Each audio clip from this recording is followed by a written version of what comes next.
Small fires burned harmlessly in the fields. The wind shifted without warning. The town stood inside the flames. In the autumn of 1871, Peshtigo was a quiet town. It rested beside the wide river that carried its name. Tall pines surrounded it. The air smelled of resin and fresh-cut wood. Men worked in the mills from sunrise to dusk. Their saws screamed through timber. Their axes hit rhythmically, steady and sure.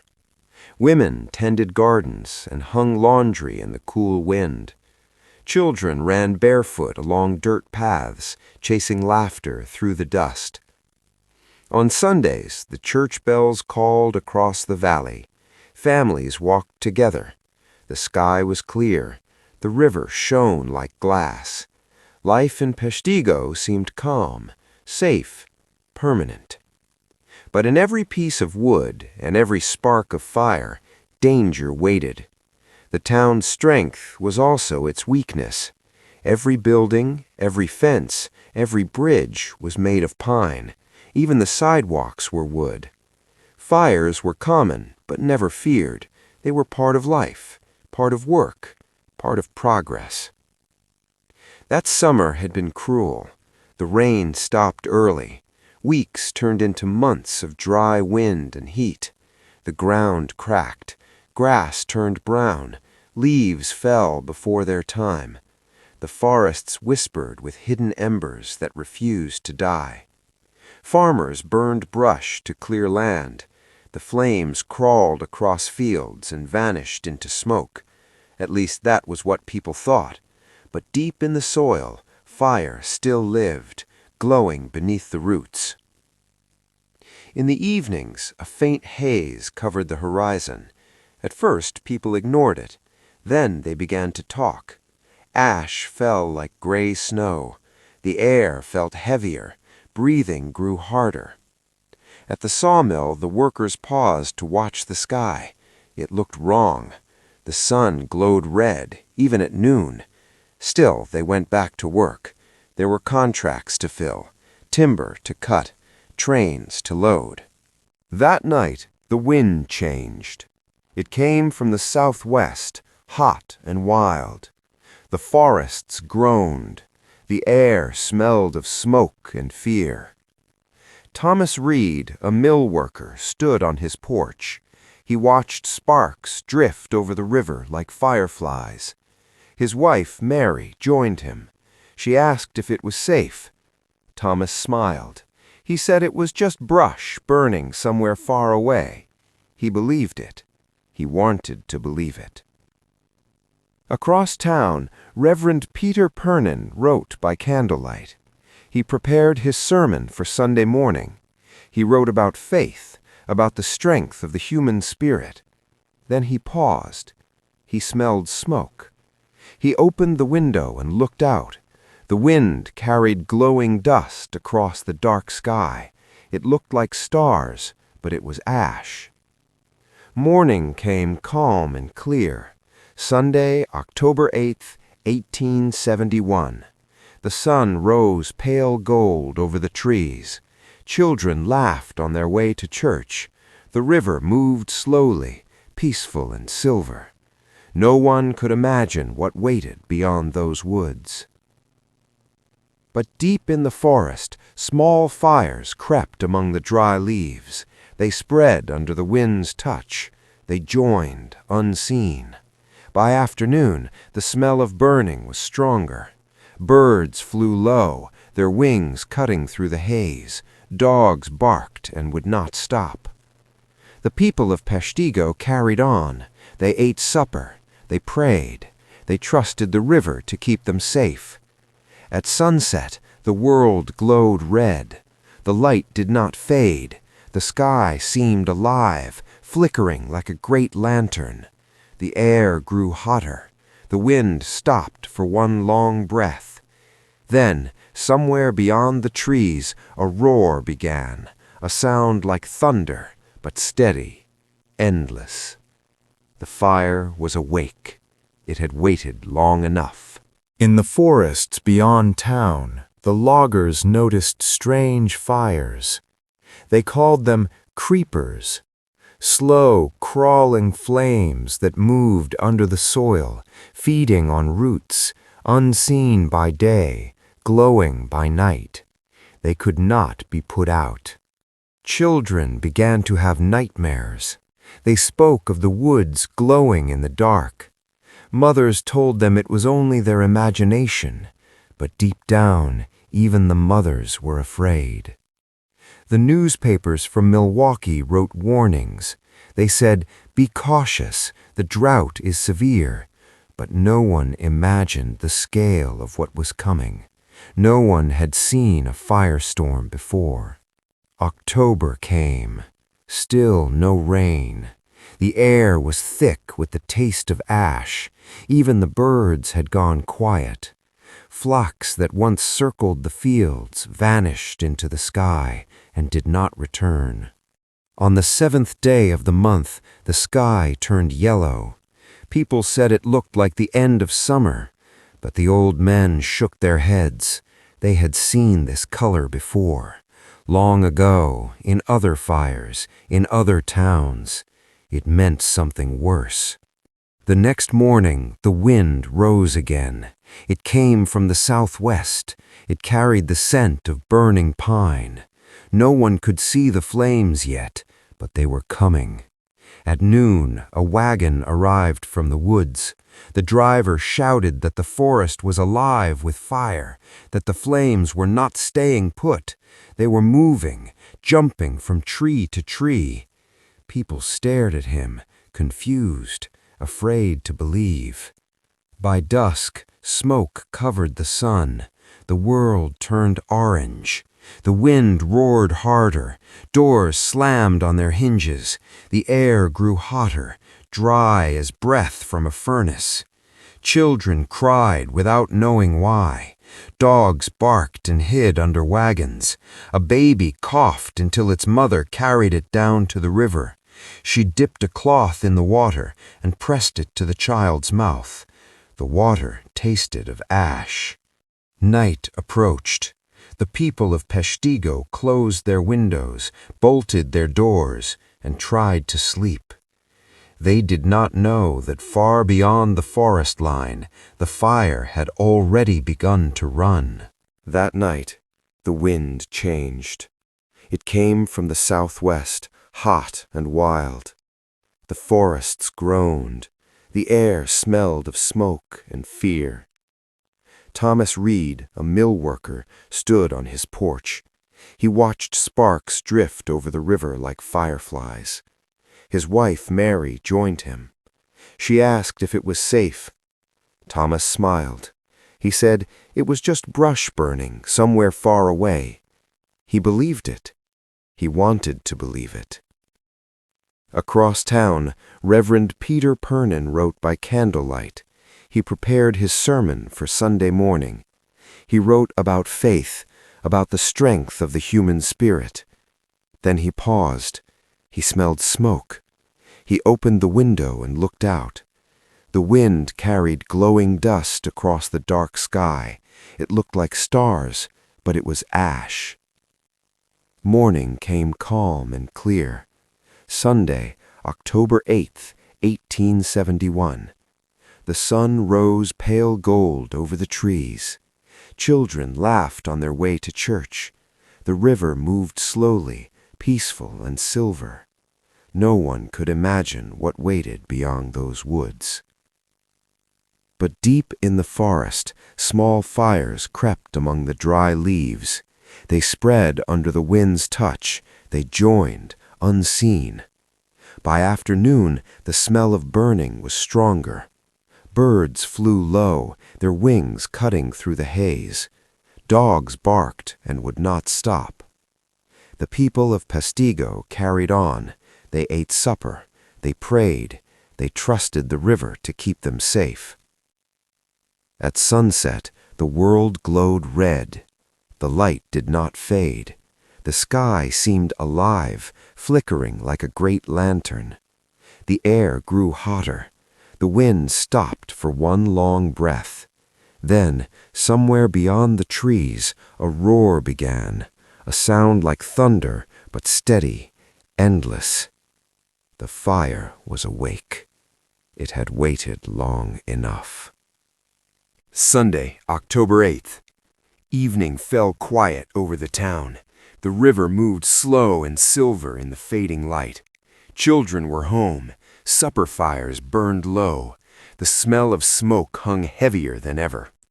The wind began to rise. It came without warning, hot, strong. It roared through the pines and snapped branches like bones. Doors banged open, windows shook. The air itself seemed alive. Thomas Reed stepped outside his house. He looked toward the west and froze. The sky was glowing, not red, not orange, but white, blinding white. He felt the wind push against him like a wave. It carried sparks, thousands of them, flying low and fast. He shouted for Mary to gather the children. She ran to the riverbank, clutching her youngest in her arms. Behind her, the forest roared. The sound was not like crackling fire. It was like a train, a thunder that never stopped. Reverend Pernin left his small church. He looked up and saw the sky rolling with fire. It moved as if the clouds themselves were burning. He said later that it looked like the end of the world. The heat struck next. Air turned to flame. The wind carried burning sand and wood. Clothes caught fire where people stood. Men tore off their coats and beat the flames with bare hands. The heat was so great that paint blistered on walls before the fire even reached them. The mills exploded. Tar vats burst open and ran like rivers of fire through the streets. The bridges burned from end to end. Wagons overturned, their wheels blazing. People ran in every direction, blinded by smoke and fear. Some tried to reach the church. Others fled toward the river. They carried what they could, blankets, food, family. But the fire was faster. It moved like a living thing, chasing them through the town. A mother lifted her child, trying to shield it from the heat. The air burned her lungs. She fell to her knees, gasping. Someone pulled her up, and they ran again. Behind them, the houses folded inward and vanished in the storm. The wind screamed louder. It tore roofs from buildings and hurled them across the sky, already burning. Sparks rained down like a storm of stars. The fire leaped the river. No barrier could stop it. Reverend Pernin ran with a small group toward the water. He carried a wooden box that held the church's holy vessels. The wind ripped the lid away. Flames touched the cross inside and turned it gold before his eyes. He dropped the box and kept running. By now, the firestorm had grown beyond imagination. It created its own wind, its own weather. The sky swirled with smoke and flame like a tornado of fire. Trees bent sideways before the heat. Animals ran in terror. Cows burst from barns, their hides on fire. Horses screamed and plunged into the river. People jumped into wells to escape the heat, but the air inside was so hot it burned before they hit the water. Those who reached the river found no relief. Flames skimmed the surface, carried by oil and pitch from the mills. Some dove under the water, holding their breath until they could no longer stand it. Thomas Reed and his family clung to a raft near the shore. The air above them roared like a furnace. He held his youngest close, his arms blistering from the heat. Mary whispered prayers through the smoke. Her voice broke. The sound of it was lost in the wind. A man shouted from the bank. His clothes were burning. He ran into the water, vanished beneath the waves, and did not rise again. Reverend Pernin reached the river with others from the town. They huddled in the shallows, covering themselves with wet blankets. He looked around and saw faces lit by fire, men, women, children, unrecognizable in the smoke. The flames above them twisted into the shape of a giant funnel. It moved like a living storm, spinning fire through the air. The sound was beyond hearing. It was everything at once: wind, thunder, and the scream of the earth. People shouted names that were never answered. Some prayed aloud. Others simply stared at the fire and could not move. The river boiled near the shore. Ash fell thick as snow. The sky burned brighter than any sun, and still the fire came closer. Thomas Reed looked at his family one last time. He pushed the raft toward deeper water. He told them to hold on. Then the world disappeared in light.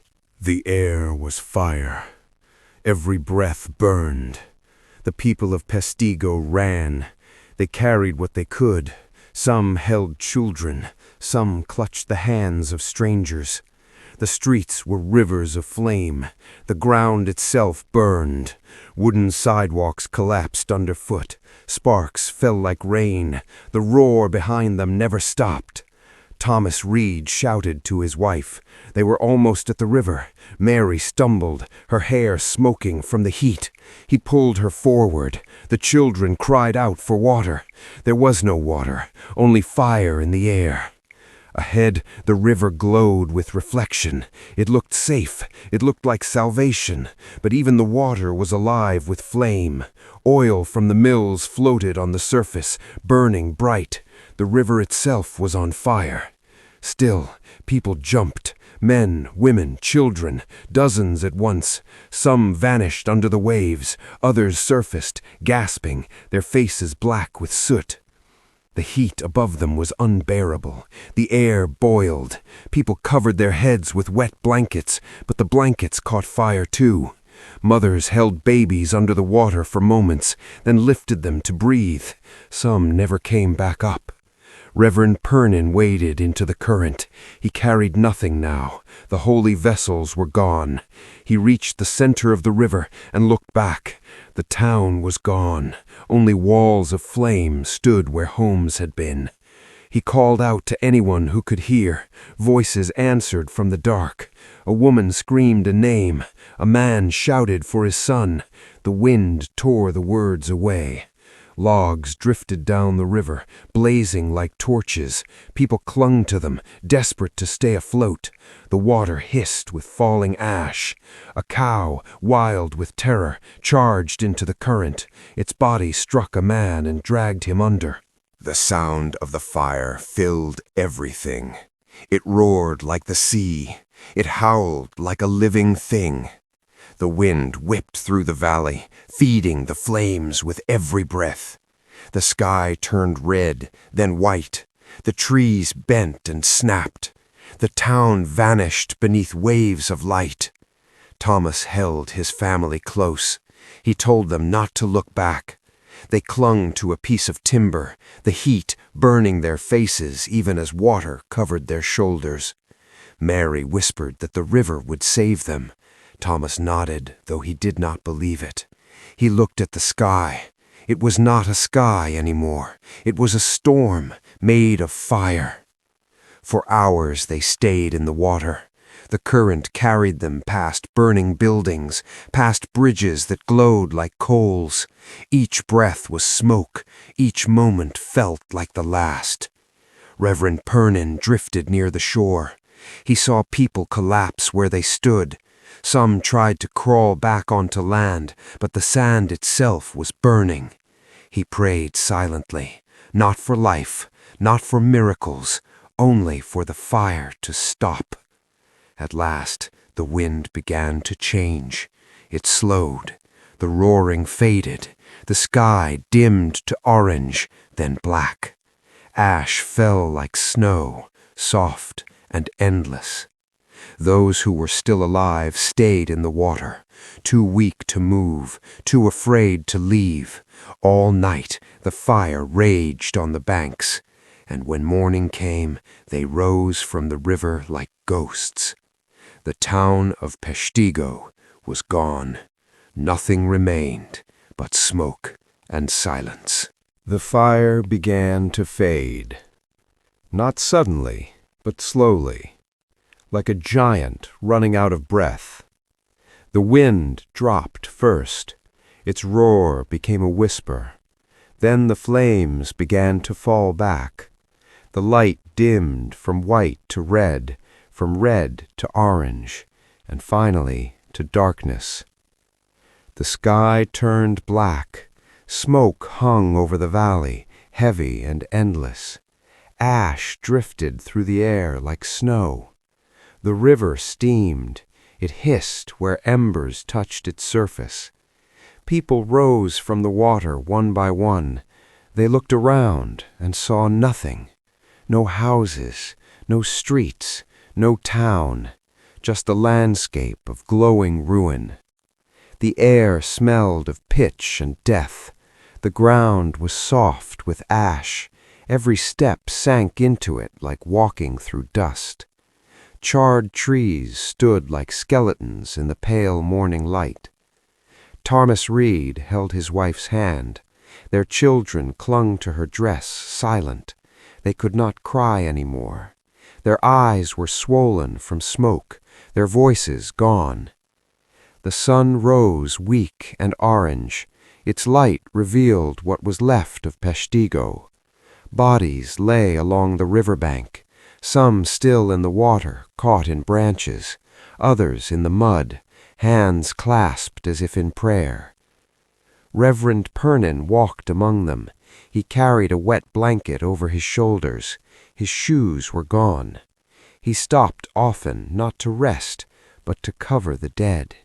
He whispered words he could barely remember. He wrote later that it felt like the world had ended and only ashes were left to tell the story. In the ruins of the town, fires still smoldered. Where the mill had stood, the ground was nothing but glowing coals. Iron tools had melted into the earth. The tar vats were empty, their contents scattered into the river. A cow wandered through the smoke, limping, its hide black and blistered. It gave a low, broken sound that echoed through the valley. Someone shot it to end its suffering. No one spoke. The survivors gathered by the river. Some prayed, some stared into the distance, unseeing. Children searched for parents. Parents searched for children. Names were called again and again, but most were never answered. By noon, a wind rose again, cold this time. It carried the smell of wet earth and death. The fire had burned itself out, but the land was still too hot to touch. A few men went back toward the center of town. They looked for food, for tools, for anyone still alive. All they found were shadows, the outlines of homes pressed into the ground. Where a house had stood, there was only black dust and the faint curve of a foundation. Reverend Pernin found a metal bell lying half-buried near the church. He lifted it with both hands. It was cracked down the middle. He placed it upright in the ashes and sat beside it. He said later that the silence after the fire was louder than the fire itself. That night the sky cleared. Stars appeared above the smoke, distant and cold. The survivors built small fires by the river for warmth. They had nothing left to burn but pieces of their own homes. Still, they stayed close to the light. They could not stand the dark. Thomas Reed looked at his family. He promised they would rebuild, but even as he spoke, his voice broke. He knew it would never be the same. Across the ruins, a single sound broke the silence. It was the bell, the one from the church. It rang once in the wind, a hollow, broken sound. For a moment, everyone stopped. They listened, and then they began to cry. Far from Peshtigo, the world slept. No one knew what had happened. No one knew that a town had burned away. In Chicago, a great fire raged the same night. The news spoke only of the city, of buildings turned to ash, of streets glowing red, of people running through smoke. Chicago took all the headlines. But in Wisconsin, another fire had burned hotter, wider, deadlier, and almost no one heard its name. Days passed before word reached Green Bay. A rider came through the haze, his clothes torn, his face black with soot. He said the towns north of the river were gone. People thought he was mad. No one could imagine such destruction. Then more survivors arrived. They came on foot, limping and silent. Their clothes were burned, their eyes hollow. They spoke little, only one word again and again: Peshtigo. The governor sent soldiers north. They carried food and blankets. They rode through forests still smoking. They saw deer and cattle lying dead in the fields. The ground itself was black. Even the stones were cracked by heat. When they reached the town, they stopped in silence. There was nothing to save. No houses, no people alive in the streets, only the sound of wind moving through ash. Letters were written that week, reports sent to Madison, to Washington, but the telegraph lines were down. For days the country did not know. By the time the news reached the cities, the nation had already turned its eyes to Chicago. The Reverend wrote his account. He described the fire as a storm of flame. He said the earth itself had burned. Few believed him. They said his words were too terrible to be real. But he knew. He had seen the river boil. He had watched the sky turn white. In the weeks that followed, help began to arrive. Soldiers buried the dead. Doctors treated the burned and the blind. Food came by wagon from Milwaukee. Blankets, medicine, hope. The survivors built shelters from scraps of wood. They lived beside the same river that had saved them. Each morning they watched the smoke rise again from the forest. They prayed it would not return. The newspapers finally printed the truth. They called it the deadliest fire in American history. They listed numbers that no one could believe. Over 1,200 dead, maybe more. Whole families lost, whole towns erased. And yet the nation moved on. People spoke of rebuilding Chicago. They did not speak of Peshtigo. It was too far away, too small to matter, too terrible to remember. But the survivors remembered. They carried the memory like a scar. They told their children how the wind had turned to fire, how the river had glowed, how the sky had fallen. In the weeks that followed, when new forests grew over the ashes, they still said they could smell smoke on the wind. They said on quiet nights you could still hear the sound of the fire in the distance, a low roar, like the earth remembering. Winter came early that year. Snow fell over the ruins. The ashes turned white. For a while it looked peaceful again. The survivors built small shelters along the river. They used what they could find: burned boards, bent nails, pieces of roofs carried by the wind. They worked in silence. They did not speak of what they had seen. Each day the river steamed in the cold air. It was quiet now. The same river that had saved them, the same water that had boiled with fire. Reverend Pernin walked among the tents. He helped the sick, the lost, the broken. He prayed with them in the open air, under a sky that no longer burned. Thomas Reed helped rebuild the mill. His hands were scarred, his face lined with soot that would never fade. He worked because he could not stop. He said it was the only way to forget. When spring came, the grass returned. Green shoots pushed through the black earth. The smell of pine came back on the wind. Life began again. New settlers arrived.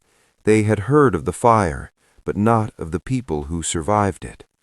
They saw a chance to build again, to make something out of the ashes. A new town grew beside the river. They called it Peshtigo once more. The old name stayed. The old wounds did too. At the edge of town, they built a small church. Inside, they placed a single bell, the same bell that had cracked in the fire. It rang again for the first time in the summer of 1872. The sound carried through the trees, soft and hollow, but alive.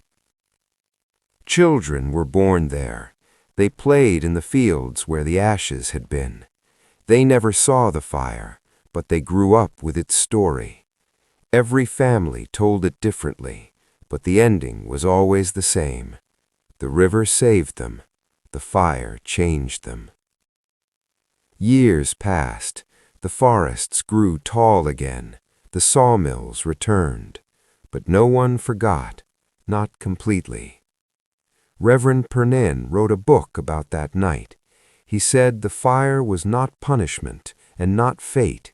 It was the price of forgetting how fragile life can be. He wrote that people should remember the sound, the light, and the silence after. Today, a museum stands where the town once burned. Visitors walk through quiet halls. They read names carved into stone. Some stop to listen to recordings of survivors' words. Others stand by the river and close their eyes. They hear the water move. They hear the wind in the trees. And if you listen long enough, you might imagine the echo of a bell, a faint sound across time, reminding the world that from ashes life can rise again.